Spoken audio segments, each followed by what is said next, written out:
एक मोठी आणि आनंदाची बातमी आहे लाडक्या बहिणींसाठी। गेल्या 2024 वर्षी असंख्य महिलांच्या खात्यात दरमहा 1500 रुपये जमा झाले होते। हे पैसे आता महिलांना नवीन वर्षात देखील मिळणार आहेत।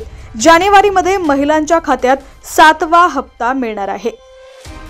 बातमी सविस्तर पाहूया त्याआधी तुम्ही HPN मराठी न्यूज चॅनल पहिल्यांदाच पाहत असाल आणि अजूनही चॅनलला सबस्क्राइब केलं नसेल तर नक्की सबस्क्राइब करा, जेणेकरून आमचे अपडेट्स लवकरात लवकर तुमच्यापर्यंत पोहोचतील। जानेवारीमध्ये महिलांच्या खात्यात 7वा हप्ता जमा होणार आहे।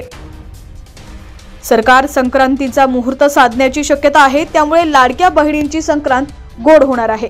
राज्य सरकारने लाडकी बहीण योजनेची सुरुवात जुलै महिन्यापासून केली होती। त्यानंतर योजनेची अर्ज प्रक्रिया राबवून राज्य सरकारने दर महिन्याला महिलांच्या खात्यात 1500 रुपये जमा केले होते। अशा प्रकारे आता डिसेंबर 2024 पर्यंत सरकारने महिलांच्या खात्यात 9000 रुपये जमा केलेले आहेत।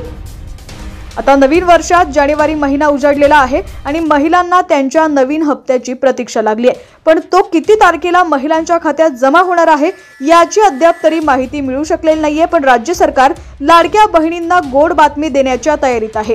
गोड यासाठी कारण सरकार 7व्या हप्त्यासाठी मकर संक्रांतीचा मुहूर्त साधण्याची शक्यता आहे। सरकार महिलांना मकर संक्रांतीच्या मुहूर्तावर पैसे पाठवणार असल्याची माहिती सूत्रांकडून मिळते। त्यामुळे या मुहूर्तावर जर खरंच महिलांच्या खात्यात पैसे आले तर लाडक्या बहिणींची संक्रांत आणखीनच गोड होणार आहे।